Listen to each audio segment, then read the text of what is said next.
يا ترى ليه دايما بداية الدراسة بتكون صعبة على الطلبة؟ ليه بنشوف قلق وتوتر ولخبطة في النوم ومشاكل مع الأهل؟ لأن أغلبنا فاكر إن الدراسة بتبدأ من أول يوم مدرسة، لكن الحقيقة إن البداية بتكون قبلها بأسابيع. التهيئة النفسية والروتين هما المفتاح. موضوع حلقتنا مهم جدا سواء للطلبة أو الأهل. بس قبل ما ندخل ونتعمق في موضوعنا النهاردة، برحب بكل مستمعينا في بودكاست مراية. برحب بلايف كوتش أحمد. أهلا بيك يا كوتش.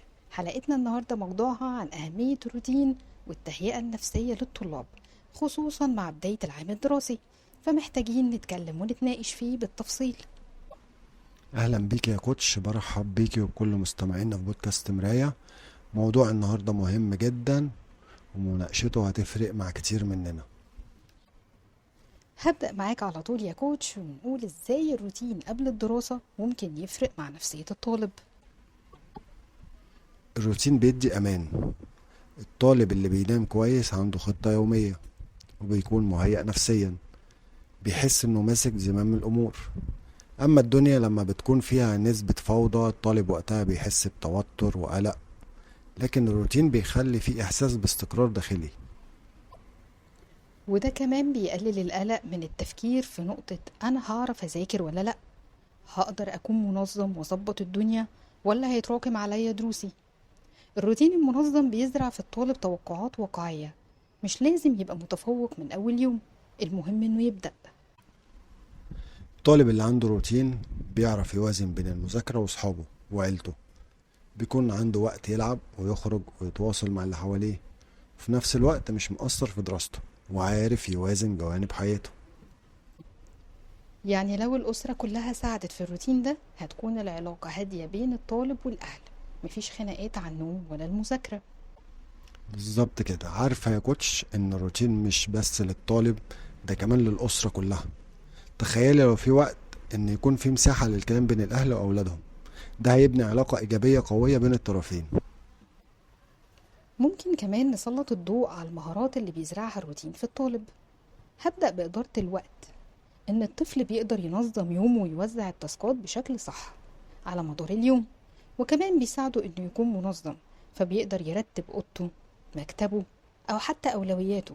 ومع كل ده بيكون جاهز إنه يتأقلم مع أي تغيير، زي مدرس جديد أو منهج مختلف. يعني الروتين مش بس جدول، ده تدريب على مهارات حياتية هتفضل مع الطالب طول عمره. طب خليني ندي مثال واقعي لكل مستمعينا علشان نوضح الفرق أكتر. إن طالب رجع من الأجازة لسه صاحي متأخر، بينام بعد نص الليل، مفيش جدول، يومه كله عشوائي، تفتكر النتيجة هتكون إيه؟ توتر وقلق، فقدان تركيز، وبيتأخر في كل حاجة. الناحية التانية المقابل، طالب بدأ الدراسة قبلها بأسبوعين، بينظم نومه، بيحط جدول للمذاكرة الخفيفة، بيجهز أدواته، وقتها بيدخل أول يوم دراسة بثقة وهدوء. وهنا الفرق بين الحالتين مش الذكاء، ده الفرق في الروتين والتهيئة. ودور الأهل هنا مهم جدا، لأنهم لازم يساعدوا أولادهم من غير ضغط نفسي عليهم، وده بيكون من خلال الحوار الإيجابي، ويكون عندهم مساحة الحوار لأولادهم ويسمعوا اللي جواهم. وطبعا المشاركة مهمة جدا، إنهم يكتبوا معاهم جدول لمذاكرتهم والتاسكات اللي وراهم، ده هيفرق معاهم جدا.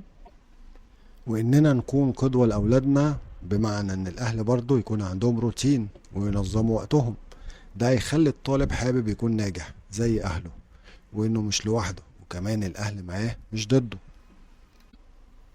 يبقى نقدر نقول إن النجاح الدراسي مش بيبدأ من أول يوم دراسة، لكن من التهيئة النفسية والروتين. اكتبوا مع أولادكم 3 خطوات صغيرة هتبدأوا بيها قبل الدراسة. يمكن خطوة النوم خطوة في الجدول، خطوة في التهيئة النفسية، هتلاقوا فرق كبير. ولو طبقنا ده السنة كلها هتمشي بهدوء، وهتكون النتيجة قوية ومميزة إن شاء الله. شكرا ليك يا كوتش، وبشكر كل اللي سمعوا حلقتنا النهاردة حلقتنا مميزة، ويا رب نكون وصلنا رأينا لكل مستمعينا بوضوح، ونكون دايما سبب في وعي بسيط يفرق معاكم. كان معاكم كوتش أحمد وكوتش إيمان، انتظار أسئلتكم واستفساراتكم دايما من خلال صفحتنا بيها على الفيسبوك وإنستجرام وثريدز، وقناة مراية على اليوتيوب، وطبعا بودكاست مراية على سبوتيفاي. هتكون اللينكات موجودة بالتعليقات. بشكركم جدا على المتابعة، وانتظرونا في حلقة جديدة من بودكاست مراية.